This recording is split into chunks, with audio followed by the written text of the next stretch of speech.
Pessoa de muleta correndo. Judocas lutando. Farol com cidade ao fundo. Canoa no mar. Homem de muleta correndo.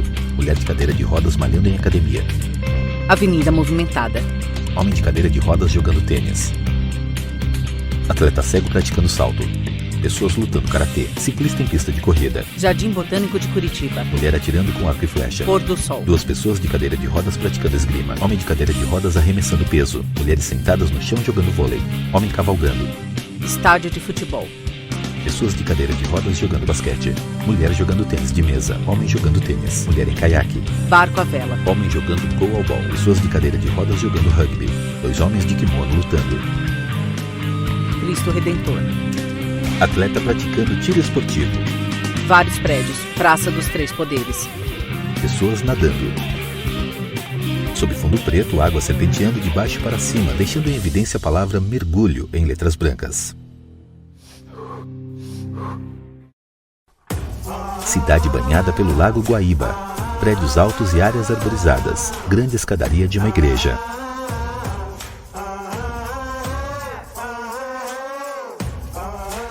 Porto Alegre, Rio Grande do Sul, Brasil.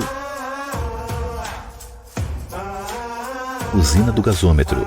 Estádio de futebol com arquibancadas vermelhas. Duplas de atletas lutando judô com kimonos brancos ou azuis.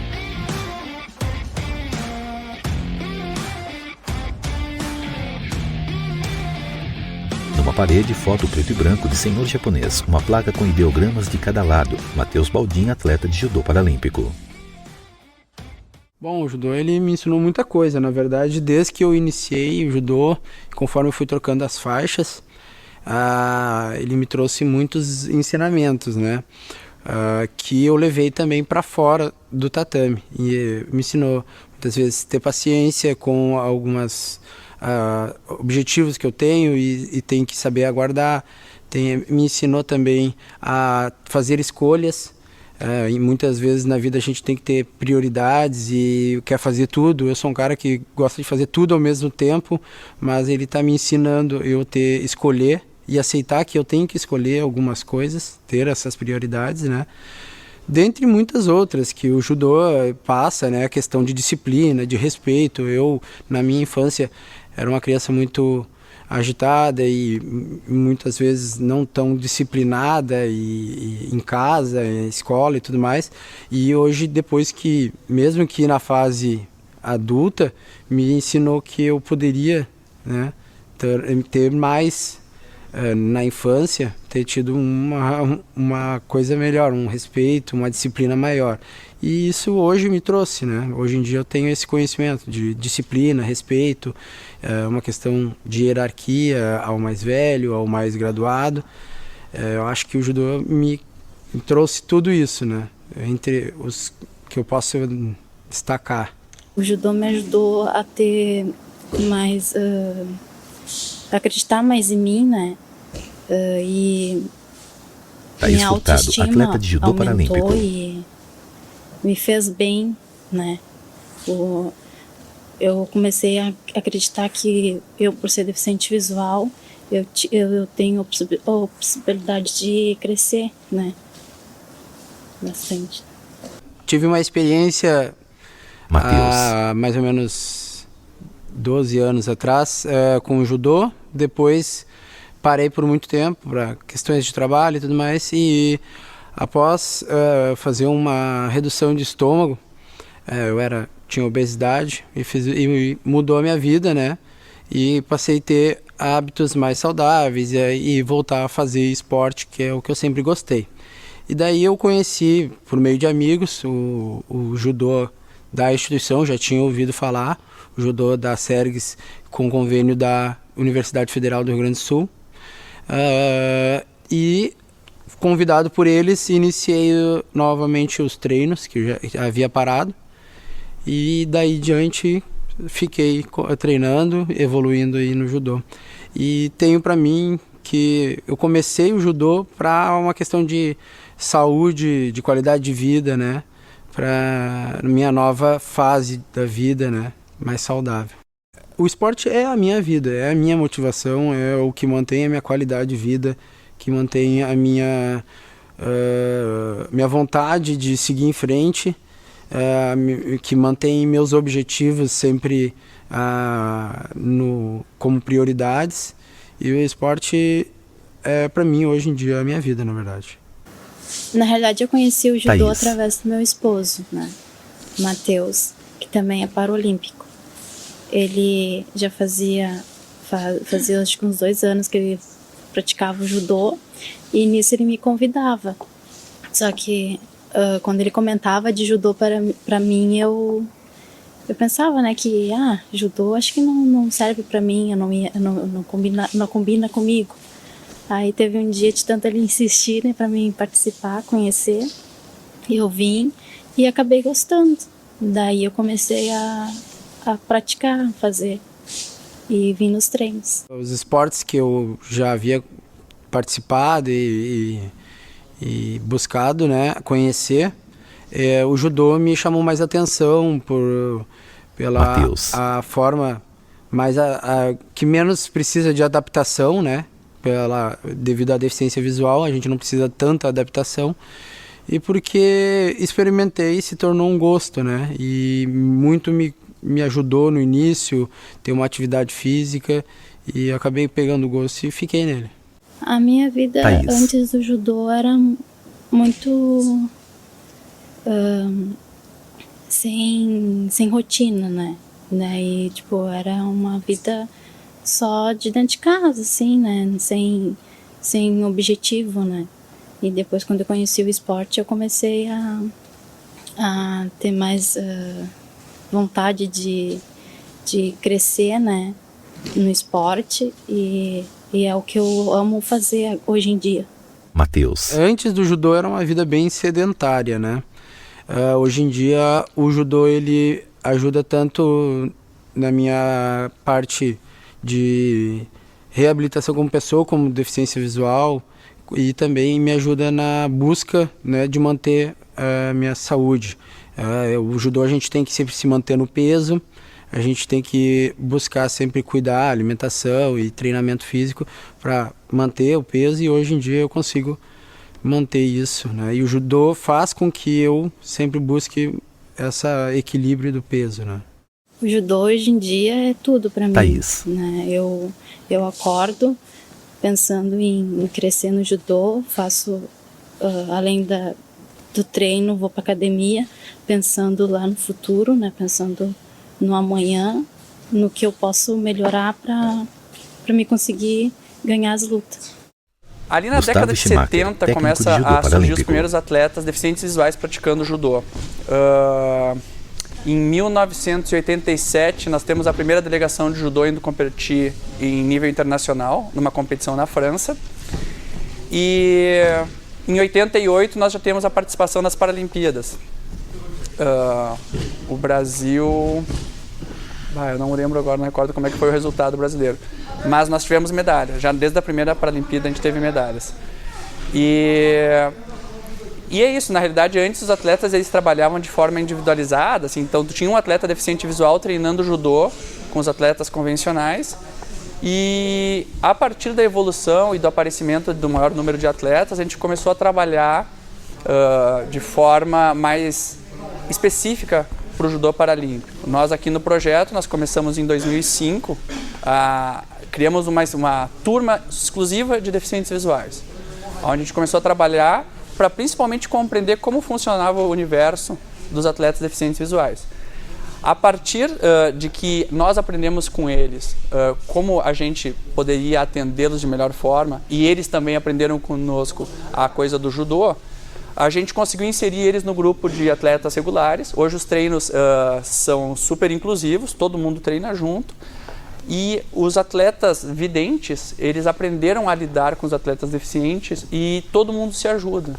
Então, uma coisa que é pré-requisito nosso, a gente costuma trabalhar sempre com um professor e um auxiliar em cima do tatame, para evitar possíveis pancadas, tropeções, alguma coisa assim. E todos os outros alunos que enxergam, eles também sabem como atender a cada situação específica que acontece durante o treino. A principal diferença, como eu falei antes, é os atletas eles começam com pegada, né? E durante o combate, se houver um desencontro dos atletas, onde tiver perda de contato entre os atletas, o juiz para a luta aproxima eles de maneira a efetuar o contato novamente e começar. De maneira geral, é isso que muda, tanto é que em todo o Brasil o judô paralímpico, os atletas de judô paralímpico, eles treinam rotineiramente com o judô convencional. É muito próximo, na realidade. Thaís. Já faz 4 anos, né? Entrei em 2016, no iniciante, aí logo em seguida fui pro adulto, fiquei em segundo lugar na minha categoria, né? Até 57. Aí depois, por causa das minhas adversárias, né? Que são bem fortes e mais altas que eu, né? Que sou baixinha, eu tive que baixar de peso. Aí no 48 fiquei até 3º lugar. Gustavo. Esposa do Matheus, uma outra atleta que ela vem se destacando muito. Teve um momento que eu acho que foi muito importante. Ela é uma atleta muito baixa, de estatura baixa. E ela estava com um peso que não era adequado para a altura dela. Então ela competia com atletas muito mais altos que ela. E a Thaís, diferente do Matheus, o Matheus é B2. Ele tem um nível, digamos assim, intermediário de deficiência visual dentro da classificação para o judô. Tem B1, que é o cego, B2, que tu enxerga alguns contornos, e B3, que tu enxerga alguns contrastes, é uma visão, digamos, razoável. O Matheus é B2 e a Thaís é B1. Então ela era pequenininha, comparada com os oponentes, e não tinha visão nenhuma. E ela competia muito bem, é muito forte. E a gente decidiu juntos, né, que ela tinha que baixar de peso. Enquanto ela estava na categoria de 57 quilos, ela se sagrou vice-campeã nacional. Daí agora nessa transição de categoria de peso, ela começou muito bem, bateu numa oponente nossa aqui, gaúcha, que era constantemente convocada na seleção, e agora ela ficou em 3º no ano passado, e agora em novembro esperamos manter o pódio, quem sabe agora um ourinho para consagrar. Matheus. Eu tive, em questão nacional, eu atualmente sou bicampeão universitário das Paralimpíadas Universitárias. Ano passado fui campeão na minha categoria de peso até 90 quilos e vice-campeão na categoria absoluto, e esse ano conquistei as 2 medalhas de ouro nas 2 categorias, no absoluto e na minha, que é 90 quilos. No judô nacional, eu já conquistei até o 3º lugar no Grand Prix Infraero de Judô. Gustavo. O Matheus, ele é, digamos assim, da 2ª geração, nosso atleta mais experiente, não em idade, mas ele agora está fazendo a preparação para virar faixa preta. Ele vai ser o nosso 4º faixa preta do estado, deficiente visual. Ele é um atleta que ele não começou comigo, ele começou um pouco antes de eu ter entrado, em 2015. E ele vem se destacando ao longo do tempo, evoluindo muito o judô. E, inclusive, agora, nessa reta final, nesses últimos anos, ele evoluiu muito. E num momento muito difícil, porque ele agora também é um colega, ele entrou na faculdade de Educação Física, ele tem que trabalhar 2 turnos, de manhã e de tarde. Ele estuda em alguns horários de noite, então alguns treinos ele tem que faltar. E mesmo assim, nesse contexto todo, ele foi agora para os Jogos Paralímpicos Universitários. Ele se sagrou campeão na categoria dele, de peso dele, que é até 91 quilos, e também na absoluto. Foi uma surpresa positiva, mas que a gente vê nos treinos a evolução, né? No judô paralímpico, a gente tem o exemplo do Antônio Tenório, que é o nosso maior símbolo aí, que é um atleta com uma experiência de idade muito grande, já participou de 5 Paralimpíadas, é um fenômeno.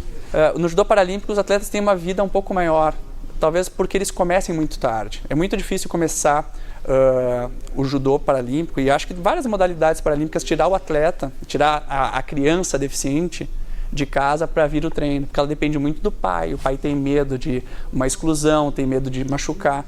Então tudo isso gera um grande problema que é difícil da gente corrigir, assim. Então geralmente eles vêm muito tarde para nós e a gente tem uma iniciação muito precoce nas competições. Às vezes isso é bom, às vezes não, depende. No caso do Matheus, ele amadureceu muito durante o desenvolvimento dele. Hoje ele é um grande atleta, vai ser um grande professor de educação física e vai ser um grande faixa preta. O esporte é a minha vida, é a minha motivação, é o que mantém a minha qualidade de vida, que mantém a minha vontade de seguir em frente, que mantém meus objetivos sempre como prioridades. E o esporte é, para mim, hoje em dia, a minha vida, na verdade. Gustavo. Eu admiro no ser humano, na realidade, porque eu cheguei a um ponto que hoje eu não vejo mais diferença entre eles. No começo eu via e me assustava, mas hoje eu vejo como atleta. Eu não chamo de para-atleta. Para mim, todos são atletas, eles são igualmente perfeitos nas suas singularidades, né? Claro que daí, avaliando assim o dia a dia de um atleta deficiente visual, a complexidade que é de tu deslocar até um treino numa cidade que não tem uma infraestrutura adequada para essa população, as dificuldades financeiras, as dificuldades de patrocínio. Então, muitas vezes, na realidade sempre, a gente chega na época de competição, a gente tem que juntar um dinheiro para pagar as passagens. É complicado, né? A gente vê que, apesar dos resultados maravilhosos que o paradesporto tem em nível nacional, né? Há 4 anos nós somos campeões no Parapan, por exemplo. Há 4 anos não, 4 edições, né? Ainda assim falta dinheiro, principalmente para a base. Esse projeto hoje, ele funciona principalmente pelo trabalho voluntário. Eu estou aqui trabalhando de forma voluntária no judô, porque eu gosto, porque eu acredito, porque eu admiro. Meus colegas, muitos deles que trabalham aqui no projeto, trabalham de forma voluntária. A gente tem alguns colegas que ganham uma bolsa, porque eles ainda são alunos da universidade, então eles ganham uma bolsa de, sei lá, 400 reais, para trabalhar conosco. Mas o grosso, ele acaba funcionando por pessoas voluntárias. E isso eu estou falando aqui na parte do treinamento, mas na parte da organização também é assim. As organizações, as entidades são todas voluntárias. E é muito complicado trabalhar sem dinheiro o esporte. É um dos pilares fundamentais do esporte de alto rendimento. Então, para nós, muito nos agracia quando, mesmo com todas as dificuldades financeiras que nós temos, a gente consegue botar atletas em nível nacional, aí, competindo de igual para igual com as grandes equipes, que também, mesmo as grandes, têm os mesmos problemas que nós. Né? De um certo amadorismo em alguns pontos, o professor ganhando mal e coisas desse tipo. Thaís. Hoje em dia, o deficiente visual, ele pode sim fazer o que ele quiser, né? A deficiência não impede nada, né? A gente pode fazer tudo. É só ter vontade e acreditar, né, em si. E por mais que seja difícil, conseguir vencer, né? E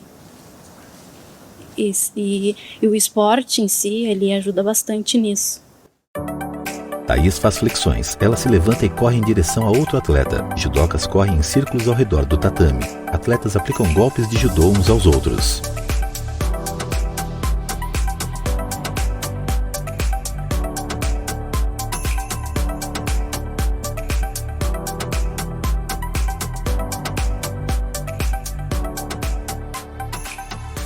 Matheus. A mensagem que eu posso dizer para quem o deficiente visual que está hoje em casa, saiba que o mundo é muito grande e existem coisas muito maravilhosas. E pode haver um pouco de medo e resistência, ou própria ou da família, mas existem coisas maravilhosas no mundo, experiências incríveis e conquistas grandiosas que pode ser feito e não são impossíveis. Basta dar o primeiro passo, buscar as pessoas corretas, né? Uma instituição, alguém da cidade que busque acolher esse deficiente visual e traga para o esporte. E conhecendo o esporte vai conhecer, né, o mundo, né? A gente pode conhecer o mundo através do esporte.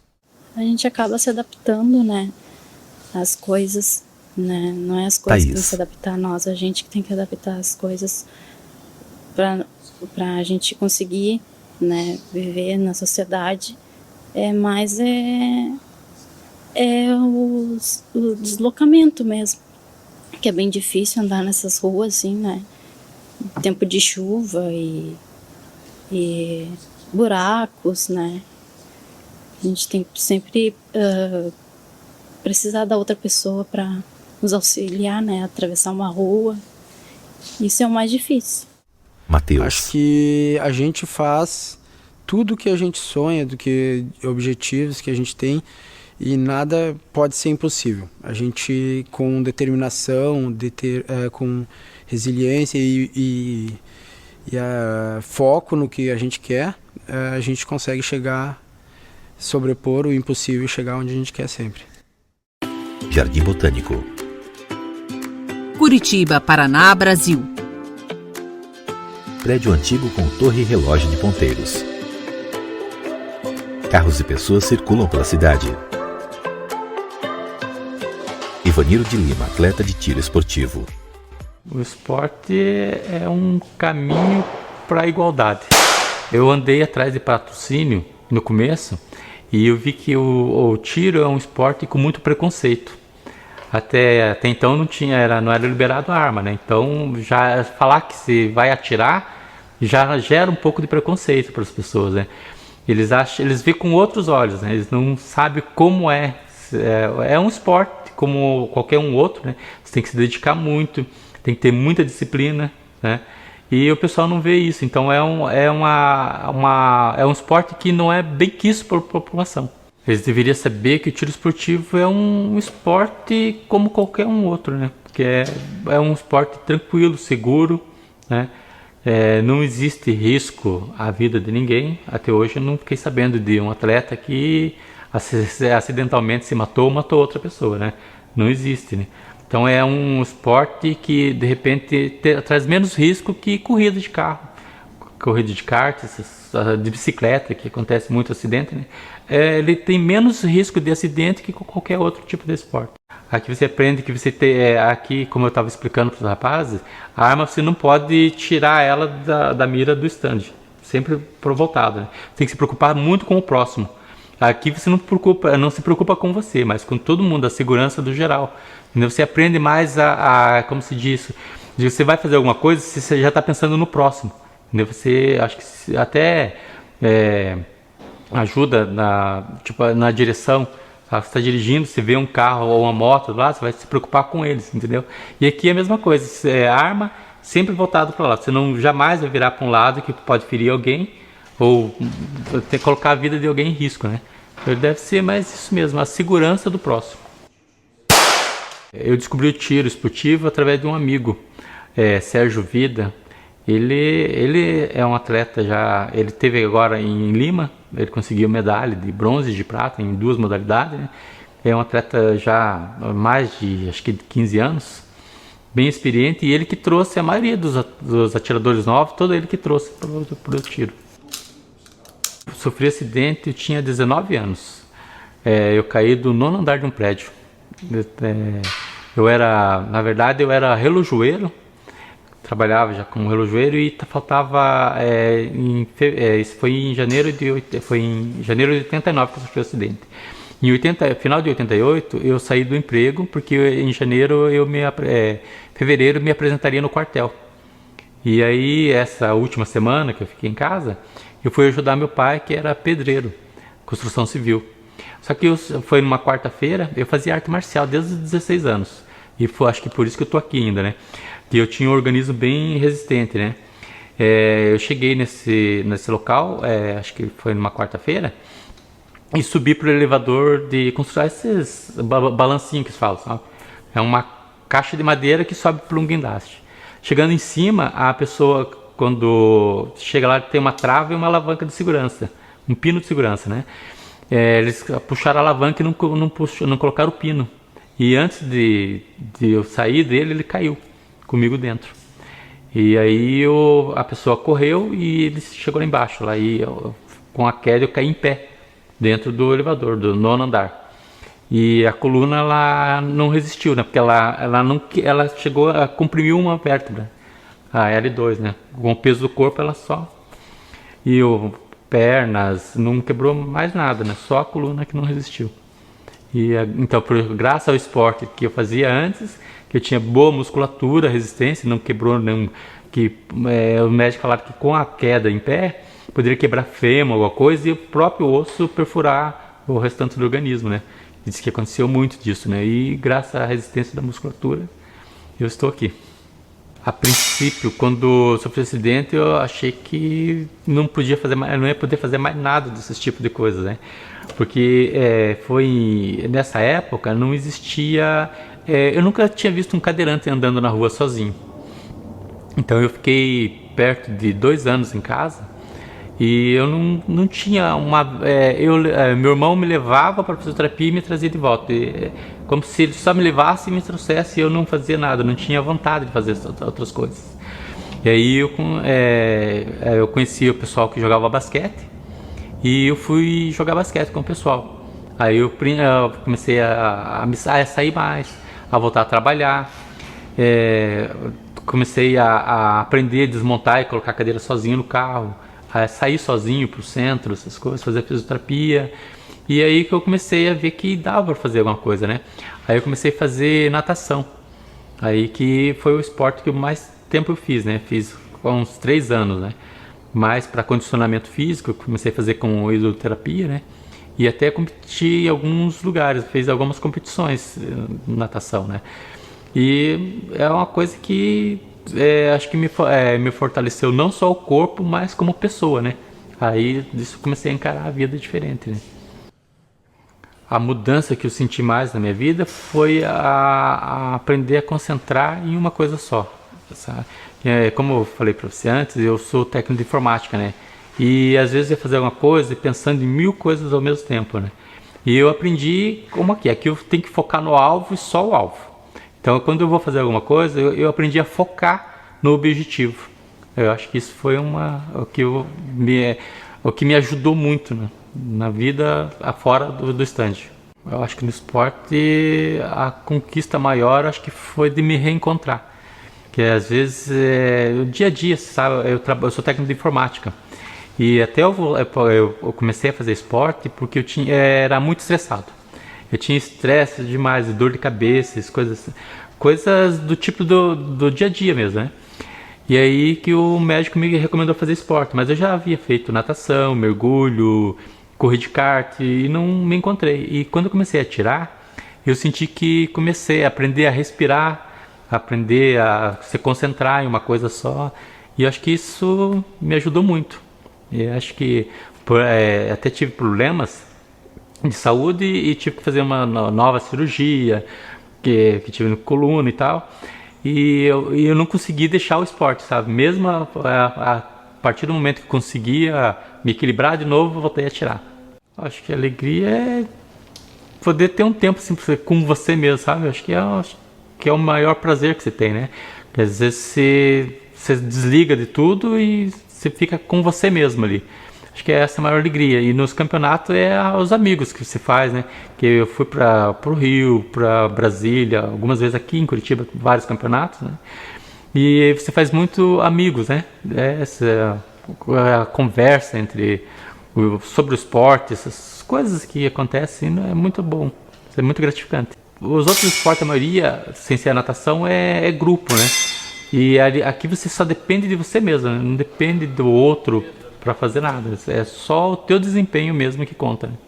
Eu já fiz mergulho submarino, fiz natação e joguei basquete, mas eu não me encontrei em nenhum deles, assim, né?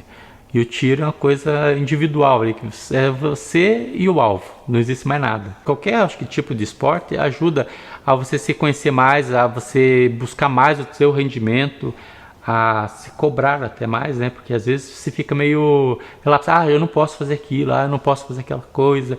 E aqui você vê que você pode ser um atleta como outro qualquer, né? Então acho que isso ajuda você a crescer de dentro para fora, né? Para você acreditar mais em você. A dificuldade é a mesma financeira, né? As decepções é que até o ano passado a Federação Brasileira de Tiro Esportivo ele bancava o clube pra gente, né? Nós éramos sócio-atleta e era bancado por esse patrocínio, né? E desse ano acabou o patrocínio. Então, muitos atletas deixaram de atirar, porque não tinha como se manter sócio do clube, né? Então, essa foi uma grande decepção para muitas pessoas que pararam de atirar, né? O esporte se torna caro. Aqui no Chumbinho aqui é mais tranquilo, né? Mas ali do outro lado, que é a arma de fogo, a munição é cara. Então eu acho que o maior empecilho é o custo do treino mesmo, sabe? O custo chega a ficar alto, né? Se você treinar muito. E o maior sonho é que no futuro eu não veja mais pessoas em cadeira de roda. Que hoje a medicina avançou muito. Para mim, de repente, para as pessoas que estão há muito tempo numa cadeira de roda, como o meu faz muito tempo, eu acho que é poucas as chances, mas com a célula-tronco e esse avanço da medicina, eu acho que a sequela vai ser bem menores para outras pessoas que sofreram acidente futuramente. Impossível? Eu acho que não existe. Tudo que você quiser, tudo que você pensar, sonhar, imaginar, se torna possível. Direção e roteiro. Kellen Casara. Trilha sonora original. Rock Estrela. Roteiro. Carol Barão. Produção executiva. Virgílio Alencar Rock Estrela. Direção de fotografia. William Pacini. Segunda unidade de fotografia e som direto. Haroldo Sanches. Assistência de câmera e logger. Renato Marcondes. Coordenação de produção. Rodrigo Celestino Rocha Maria Tovar. Edição. Levi Alvarez. Som direto. Iva Barreto. Assistência de produção e estilo. Raíssa Peles. Assistência de direção. Du Oliveira. Realização. TV UFG Fundação RTVE UFG Secretaria Especial do Esporte e Governo Federal. Apoio cultural. Open Senses Comitê Paralímpico Brasileiro. Coprodução. About Produções.